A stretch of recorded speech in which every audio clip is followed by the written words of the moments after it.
राधा वल्लभ श्री हरिवंश। राधा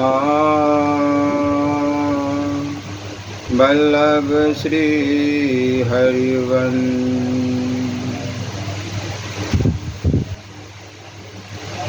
राधा वल्लभ श्री हरिवंश। राधा वल्लभ श्री हरिवंश। नारायणं नमस्कृत्यं नरं च नरोत्तमं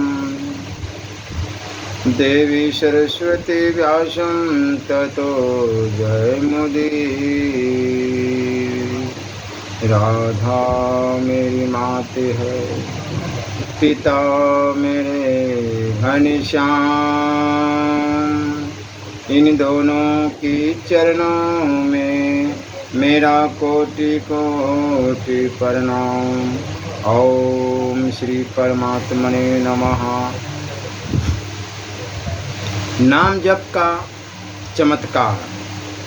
भजन करे पाताल में, प्रगट होते आकाश।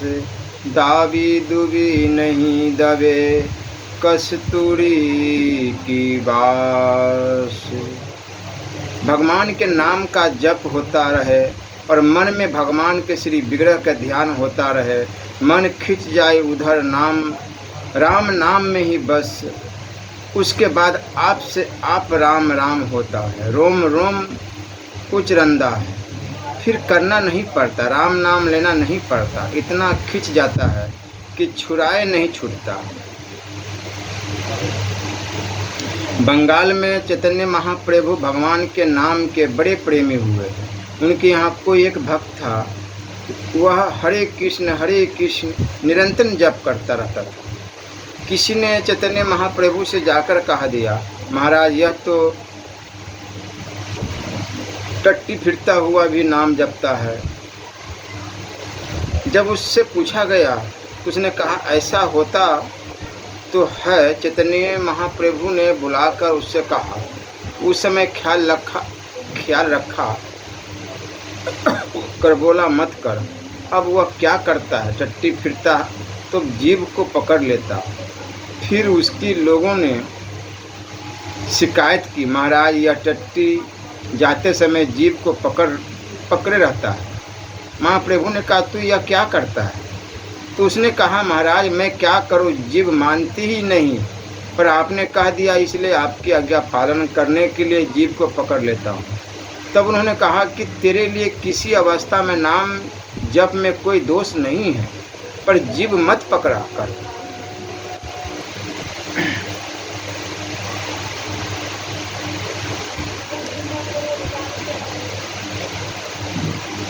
इस प्रकार जिसको भगवत नाम में रस आता है वही जानता है कि नाम में कितनी विलक्षणता है, क्या अलौकिकता है। लोगों की शिकायत होती है कि मन लगता नहीं, जप होता नहीं, पर जो हरदम ही नाम जपते हैं रात में दिन में, उनके हरदम ही नाम जप होता रहता है। ऐसे ही अर्जुन की बात आती है। अर्जुन के सोते समय कृष्ण कृष्ण नाम उच्चारण होता रहता था। इसी कारण एक बार अर्जुन जब सो रहे थे तो वहाँ नारद जी, शंकर जी, ब्रह्मा जी सब आ गए। बड़े बड़े संत इकट्ठे हो गए, भगवान भी आ गए। अर्जुन के रोम रोम से नामोच्चारण हो रहा था। सजहाँ नाम शिवरंदा है, मुख से ही नहीं रोम रोम से भगवत नाम उच्चारण होता है।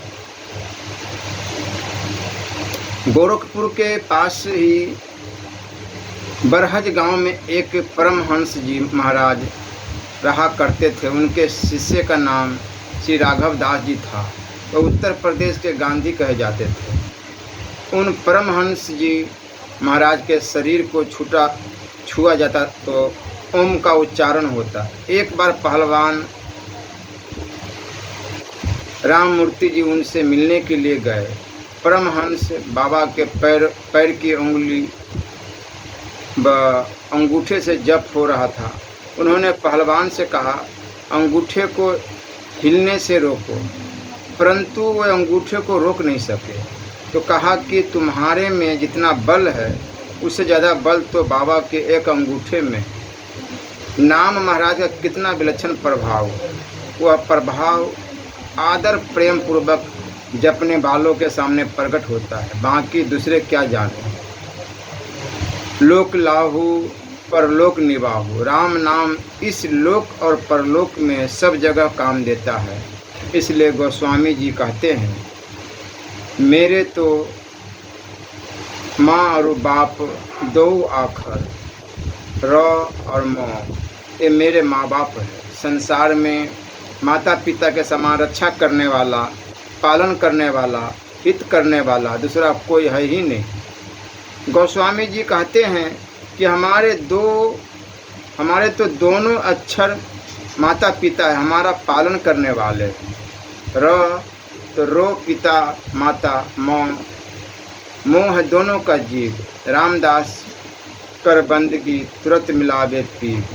जो माँ बाप का भक्त होता है उस पर भगवान राजी हो ही जाते हैं। राम नाम से भगवान मिल जाए, दर्शन दे दे, लोक में परलोक में सब जगह ही वह निर्वाह करने वाला है। लोक में भगवत दर्शन कराने वाला है।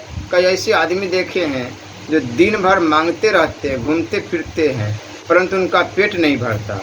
ऐसी दशा में वो भी अगर एकांत में राम राम करने लग जाए तो प्रत्यक्ष में उनके भी ठाठ लग जाएगा। अन्न जल कपड़े आदि किसी चीज़ की कमी रहेगी नहीं। अब नाम जप करते ही नहीं तो उसका क्या किया जाए। नाम जप करके देखा जाए तो भाग्य खुल जाता है, विलक्षण बात तो हो जाती है। जीते जी भाग्य में विशेष परिवर्तन भगवत नाम से होता है, इसमें कोई संदेह की बात नहीं है। साधारण आदमी भी नाम जप में लग जाता है तो लोगों पर विशेष असर पड़ता है।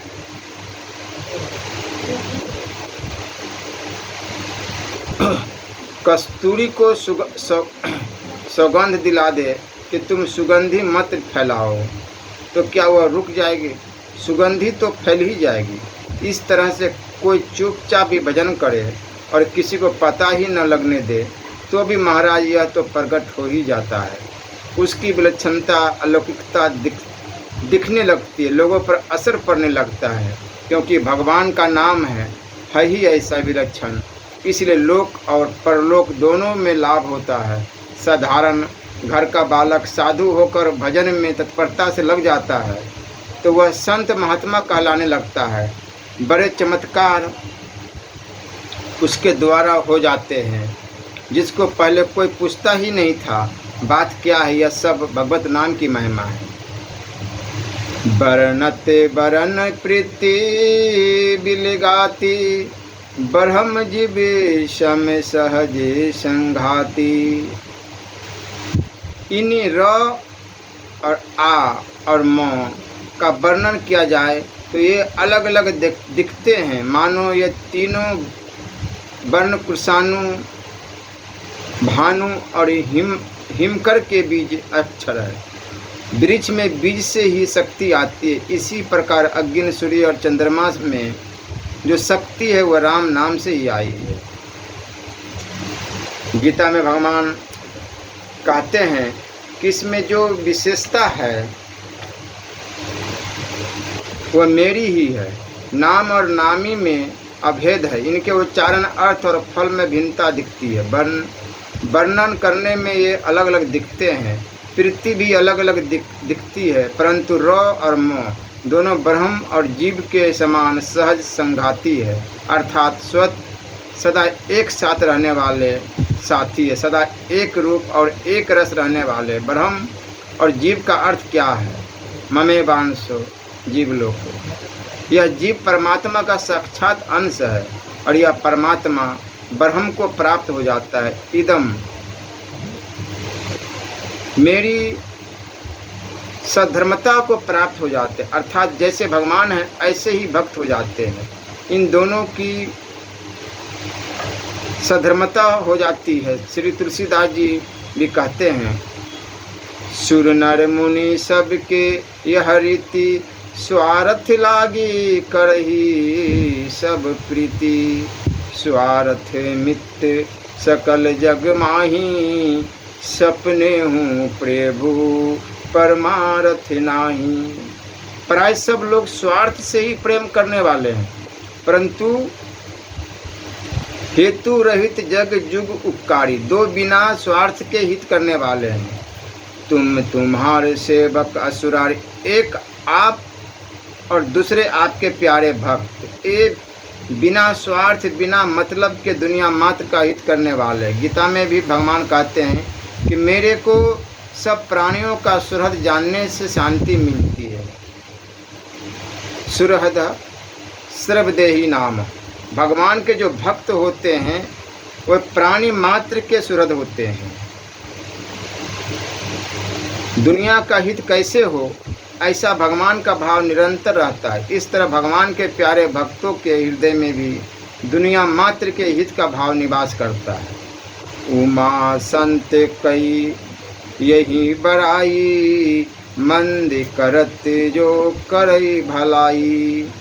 अपने साथ बुरा बर्ताव करने वालों का भी संत भला ही करते हैं। इसलिए नीति में भी आया है कि उसको ऊँख को कोल्हू में पेरा जाए तो भी वह मीठा ही मीठा रस सबको देता है। ऐसा नहीं कि इतना तंग करता है तो कड़वा बन जाऊं, वह मीठा ही निकलता है क्योंकि उसमें भरा हुआ रस मीठा ही है। ऐसे ही संत महात्माओं को दुख दे दे तो भी वह भला ही करते हैं क्योंकि उनमें भलाई ही भलाई भरी हुई है। यह विलक्षण बात है कि भगवान स्वाभाविक ही सबका हित करने वाले हैं। भगवान का भजन करने से, मन लगाने से, ध्यान करने से, भगवान का नाम लेने से, भजन करने वालों में भी भगवान के गुण आ जाते हैं, अर्थात वे विशेष प्रभावशाली हो जाते हैं। नाम जप से उनमें भी विलक्षणता आ जाती है। नर नारायण सरिस सुभ्राता, जग पालक विशेषी जन त्राता। ये दोनों अक्षर नर नारायण समान सुंदर भाई है। ये जगत का पालन और विशेष रूप से भक्तों की रक्षा करने वाले हैं। जैसे नर और नारायण दोनों तपस्या करते हैं और साथ में ही रहते हैं, लोगों के सुख के लिए, आनंद के लिए, और वह सुख शांति से रहे इसी बात को लेकर बद्रिका आश्रम उत्तराखंड में तपस्या करते हैं। इसी तरह से नाम महाराज भी सबकी रक्षा करते हैं। ये दोनों अक्षर भाई भाई है।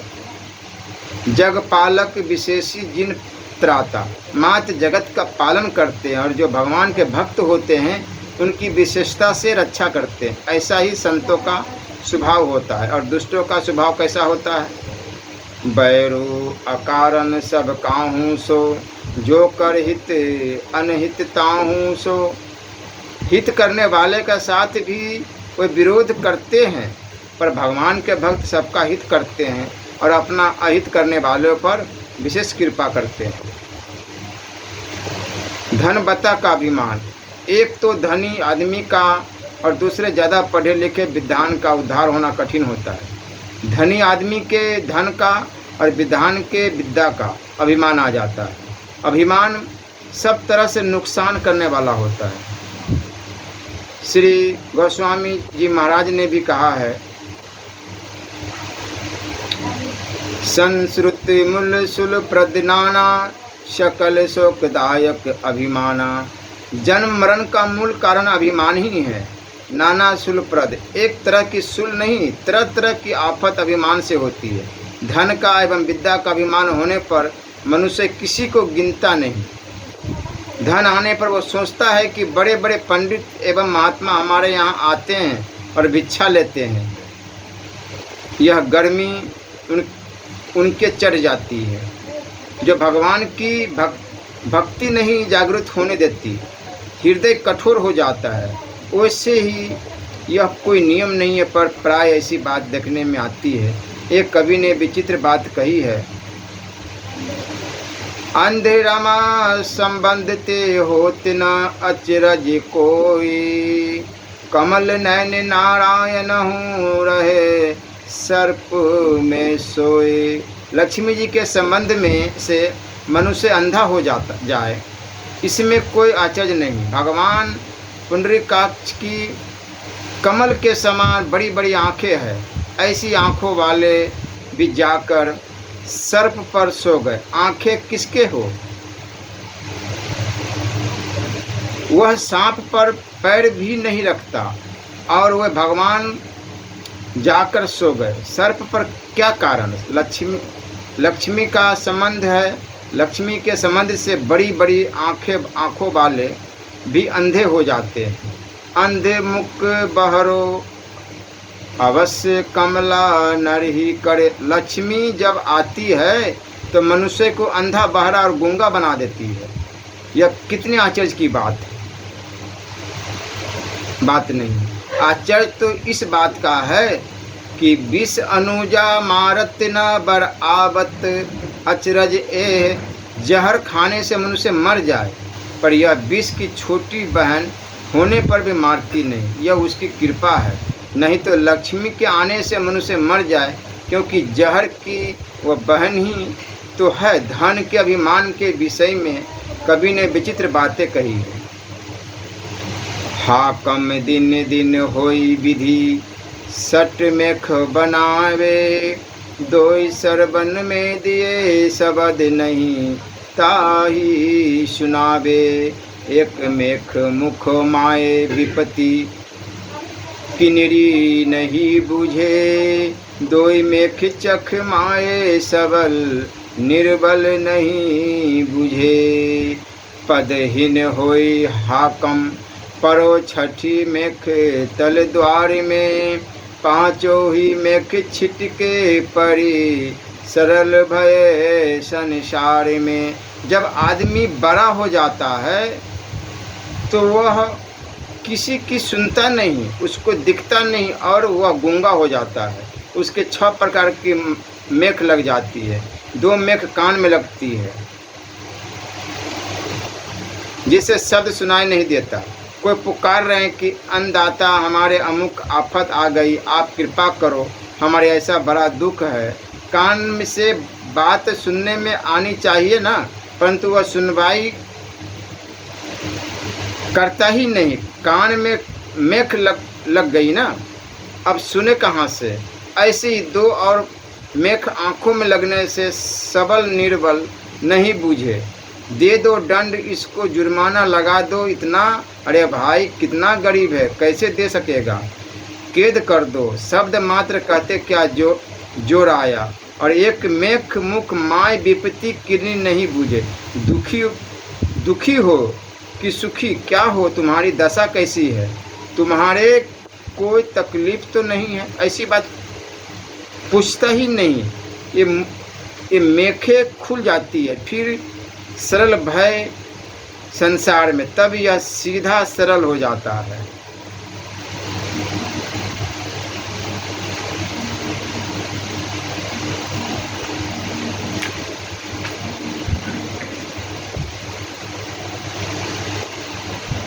संत द्वारा सेठ को शिक्षा। एक सेठ की बात सुनी।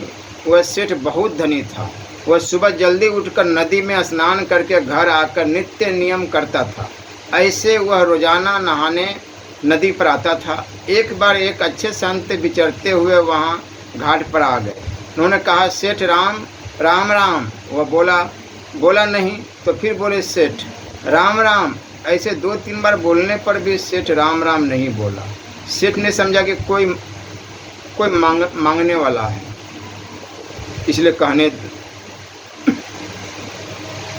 इसलिए कहने लगा, हट चल हट जा यहाँ से। संत ने देखा कि अभिमान बहुत बढ़ गया है, भगवान का नाम भी नहीं लेता। मैं तो भगवान का नाम लेता हूँ और यह हट कहता है। इन धनी आदमियों के वहम रहता है कि हमारे से कोई कुछ मांग लेगा, कुछ ले लेगा, इसलिए धनी लोग सबसे डरते रहते हैं।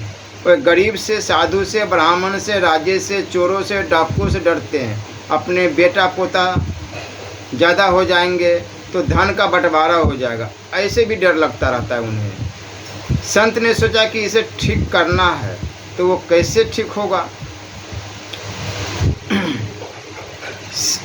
वैसे ही सेठ बन गए और सेठ बनकर घर पर चले गए। दरबान ने कहा कि आज आप जल्दी कैसे आ गए? तो उन्होंने कहा कि एक बहुरूपिया मेरा रूप धर के वहाँ आ गया था। मैंने समझा कि वह घर पर जाकर कोई गड़बड़ी नहीं कर दे, इसलिए मैं जल्दी आ गया। तुम सावधानी से रहना, वह आ जाए तो उसे भीतर मत आने देना। सेठ घर पर जैसा नित्य नियम करता था वैसे ही वे सेठ बने हुए संत भजन पाठ करने लग गए। अब वह सेठ सदा की तरह धोती और लोटा लिए आया तो दरबान ने कहा रोक दिया। कहाँ जाते हो? हटो यहाँ से। सेठ बोला, तूने भांग पी ली क्या? नशा आ गया है क्या? क्या बात है? तू नौकर है मेरा और मालिक बनता है। दरबार ने कहा, हट यहाँ से, नहीं जाने दूंगा भीतर। सेठ ने छोरो का आवाज़ दी, आज इसको क्या हो गया? तो उन्होंने कहा, बाहर जाओ, भीतर मत आना। बेटे भी ऐसे ही कहने लगे, जिसको पूछे वही धक्का दे। सेठ ने देखा कि क्या तमाशा हुआ, भाई मुझे दरवाजे के भीतर भी नहीं जाने देते हैं। बेचारा इधर उधर घूमने लगा। अब क्या करे, उसकी कहीं चली नहीं। तो उसने राजे में जाकर रिपोर्ट दी कि इस तरह आफत आ गई। वे सेठ राजे के बड़े मान्य आदमी थे। राजा ने उनको जब इस हालत में देखा तो कहा, आज क्या बात है? लोटा धोती लिए कैसे आए हो? तो वह बोला, कैसे क्या महाराज, मेरे घर में कोई बहुरूपिया बनकर घुस गया और मुझे निकाल दिया बाहर। राजा ने कहा, 4 घोड़ों की बग्गी में आया करते थे, आज आपकी यह दशा। राजा ने अपने आदमियों से पूछा, कौन है वह? जाकर मालूम करो। घर पर खबर गई तो घर वालों ने कहा कि अच्छा, वह राज्य में पहुंच गया, बिल्कुल नकली आदमी है, वह हमारे सेठ तो भीतर विराजमान है। राजा को जाकर कहा कि वह तो घर में अच्छी तरह से विराजमान है। राजा ने कहा, सेठ को कहो कि राजा बुलाते हैं। अब सेठ 4 घोड़ों की बग्गी लगाकर ठाठ बाट से जैसे जाते थे वैसे ही पहुँचे और बोले, अन्नदाता क्यों याद फरमाया, क्या बात है? राजा जी बड़े चकराए कि दोनों एक से दिख रहे हैं, पता कैसे लगे? मंत्रियों से पूछा तो वे बोले, साहब असली सेठ का कुछ पता नहीं लगता। तब राजा ने पूछा, आप दोनों में असली और नकली कौन है? तो कहा, परीक्षा कर लो। जो संत सेठ बने हुए थे उन्होंने कहा, वही लाओ, यानी बही लाओ खाता। बही में जो लिखा हुआ है वह हम बता देंगे। वही मंगाई गई। जो सेठ बने हुए संत थे उन्होंने बिना देखे ही कह दिया कि अमुक अमुक वर्ष में अमुक मकान में इतना खर्चा लगा, इतना घी लगा, अमुक के ब्याह में इतना खर्चा हुआ, यह हिसाब अमुक बही में अमुक जगह लिखा हुआ है। वह सब का सब मिल गया। सेठ बेचारा देखता ही रह गया, उसको इतना याद नहीं था कि इससे यह सिद्ध हो गया कि वह सेठ नकली है। तो कहा कि इसे दंड दो, पर संत के कहने से छोड़ दिया। दूसरे दिन फिर वह धोती और लोटा लेकर गया, वहाँ वही संत बैठे थे। उस सेठ को देखकर संत ने कहा, राम राम। तब उसकी आँख खुली तो यह सब इन संत का चमत्कार है। संत ने कहा, तुम भगवान का नाम लिया करो, हरेक का तिरस्कार अपमान मत किया करो। जाओ, अब तुम अपने घर जाओ। वह सेठ सदा की तरह चुपचाप अपने घर आ गए। अभिमान में आकर लोग तिरस्कार कर देते हैं। धन का अभिमान बहुत खराब होता है। धनी आदमी के पराय भक्ति लगती नहीं। धनी आदमी भक्त होते ही नहीं, ऐसे बात भी नहीं है। राजा अम्बरीश भक्त हुए हैं और भी बहुत से धनी आदमी भगवान के भक्त हुए हैं, परंतु धन का अभिमान उनके नहीं था। उन्हें धन की परवाह नहीं थी। भगवान अभिमान को अच्छा नहीं समझते। नारद जी जैसे भक्त को भी अभिमान आ गया। गीता काम अहमिति मन माही, मानस बालकांड। अभिमान की अधिकता आ गई कि मैंने काम पर विजय कर ली, तो क्या दशा हुई उनकी। भगवान अपने भक्त का अभिमान रहने ही नहीं देते। ताते करहि कृपा निधि दूरी, सेवक पर ममता अति भूरी। अभिमान से बहुत पतन होता है, उस अभिमान को भगवान दूर करते हैं। आसुरी संपत्ति और जितने दुर्गुण दुराचार है सब के सब अभिमान की छाया में रहते हैं। महाभारत में आया है कि बहेरे की छाया में कलियुग का निवास है। ऐसे ही संपूर्ण आसुरी संपत्ति का निवास अभिमान की छाया में है। धन का, विद्या का भी अभिमान आ जाता है। हम साधु हो जाते हैं तो वेशभूषा का भी अभिमान आ जाता है कि हम साधु हैं, हमें क्या समझते हो। यह भी एक फूंक भर जाती है। अरे भाई, फूंक भर जाए दरिद्रता की, धनवता की भरे, उसमें तो बात ही क्या है। धनी के यहाँ रहने वाले मामूली नौकर आपस में बात करते हैं, कोई भाग्य के कारण पैसे मिल गए, परंतु सेठ में अक्ल नहीं। उनको पूछा जाए तुम ऐसे अक्लमंद होकर बेअक्ल यहाँ क्यों रहते हो। ऐसे ही पंडितों को अभिमानी लोग कहते हैं, पढ़ गए तो क्या हुआ, अक्ल है ही नहीं। मानो अक्ल तो सब की सब उनके पास ही है, दूसरे सब बेअक्ल के हैं। अक्ल का अधूरा और गांठ का पूरा मिलना बड़ा मुश्किल है। धन मेरे पास बहुत हो गया, अब धन की मुझे ज़रूरत नहीं है और मेरे में समझ की कमी है, थोड़ा और समझ लो। ऐसे सोचने वाले आदमी कम मिलते हैं, दोनों का अजीर्ण हुआ रहता है। दरिद्रता का भी अभिमान हो जाता है। साधारण लोग कहते हैं कि सेठ है तो अपने घर की सेठानी के हैं, हम क्या धरावे सेठ हैं। तो यह बहुत ही खराब है। भगवान ही बचाए तो आदमी बचता है, नहीं तो हर एक हालात में अभिमान आ जाता है। इसलिए अभिमान से सदा सावधान रहना चाहिए। संतों का स्वभाव, संतों के अभिमान नहीं होता, वे भगवान के प्यारे होते हैं और सबको बड़ा मानते हैं। ये राम मैं सब जग माँ जानी, करो प्रणाम जोगी गुण पानी। जितने पुरुष है वे हमारे राम जी है और जितनी स्त्रियां हैं वे सब सीता जी माँ है। इस प्रकार उनका भाव होता है। मैं सेवक सदाचार रूप स्वामी भगवंत, वे सबको भगवान मानते, इस कारण उनके भीतर अभिमान नहीं आता। वही भगवान को प्यारे लगते हैं, क्योंकि निज प्रभु में देख ही जगत के ही सन कर ही विरोध हो। और अभी का समय तो ऐसा है कि किसी भी माता बहनों को अगर माँ बोल दो, बहन बोल दो, तो एकदम हाथ पांव से गर्म हो जाती है कि है मैं आपको बहन लगती हूँ तो आपको माँ लगती हूँ। सभी के बारे में नहीं बताता मैं, कुछ है ऐसे। श्री चैतन्य महाप्रभु के समय में जगाई मधाई नाम के पापी थे, उनको नित्यानंद जी ने नाम सुनाया तो उन्हें खूब मारा। मार पीट सहते हुए वे कहते कि तू हरि बोल हरि बोल।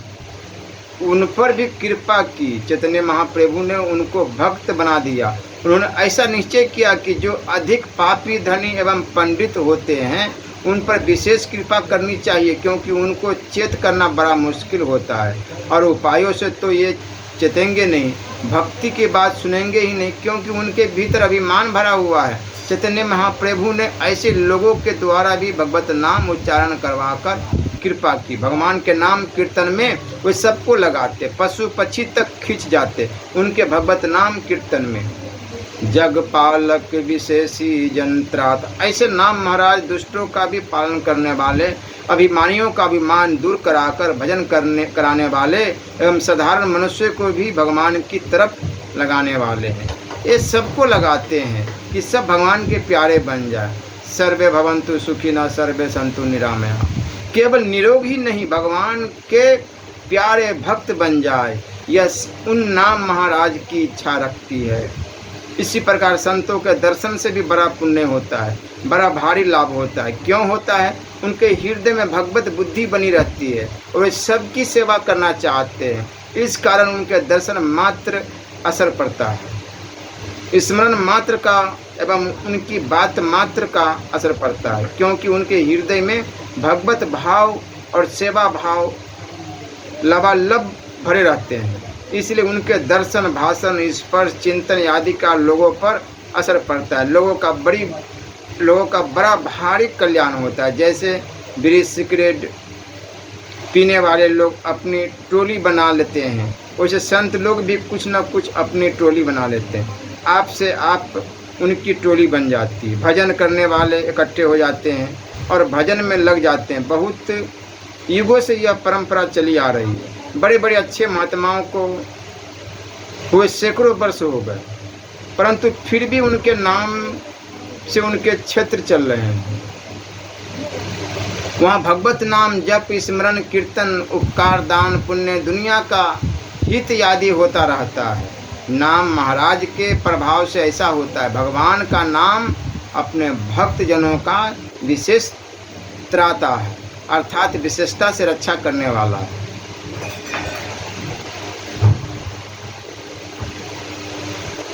दो अक्षरों का, दोनों अक्षर भक्ति रूपिणी जो शेष स्त्री है, उसके कानों में सुंदर कर्ण फूल है, हाथों में भूषण होते हैं और पैरों में भी भूषण होते हैं। फिर यहाँ केवल कर्ण भूषण कहने का क्या तात्पर्य? कानों से राम नाम सुनने से भक्ति उनके हृदय में आ जाती है, इसलिए राम नाम भक्ति के कर्ण भूषण है। भक्ति को हृदय में बुलाना हो तो राम नाम का जप करो, इससे भक्ति दौड़ी चली आएगी, भीतर विराजमान हो जाएगी और निहाल कर देगी। जग हित हेतु विमल विधु पूषण। चंद्रमा और सूर्य ये दो भगवान की आंखें हैं, दोनों रात दिन प्रकाश करते हैं। इन दोनों से जगत का हित होता है। सूर्य के प्रकाश से एवं गर्मी से वर्षा होती है और उससे खेती होती है। सूर्य भगवान वर्षा करते हैं, वर्षा के होने से धान बढ़ता है, घास बढ़ती है, खेती बढ़ती है। खेती में जहरीलापन सुखाकर पकाने में सूर्य भगवान हेतु होते हैं और खेती को पुष्ट करने में चंद्रमा हेतु होते हैं। खेती करने वाले कहा करते हैं कि अब चांदना शुक्ल पक्ष आ गया, अब खेती बढ़ेगी, क्योंकि चंद्रमा अमृत की वर्षा करते हैं, जिससे फल फूल लगते हैं और बढ़ते हैं। वायुमंडल में जो जहरीलापन होता है उसको सूर्य का ताप नष्ट कर देता है। कभी वर्षा नहीं होती, अकड़ी आ जाती है तो लोग कहते हैं झांझली आ गई। वो झांझली भी आवश्यक होती है, नहीं तो यदि हरदम वर्षा होती रहे तो वायुमंडल में पौधों में जहरीलापन पैदा हो जाता है। इस जहरीलेपन को सूर्य नष्ट कर देता है, इसलिए सूर्य पोषण करता है और चंद्रमा अमृत वर्षा करता है। गोस्वामी जी दोनों प्रकार की ऋतुओं का वर्णन आगे करेंगे।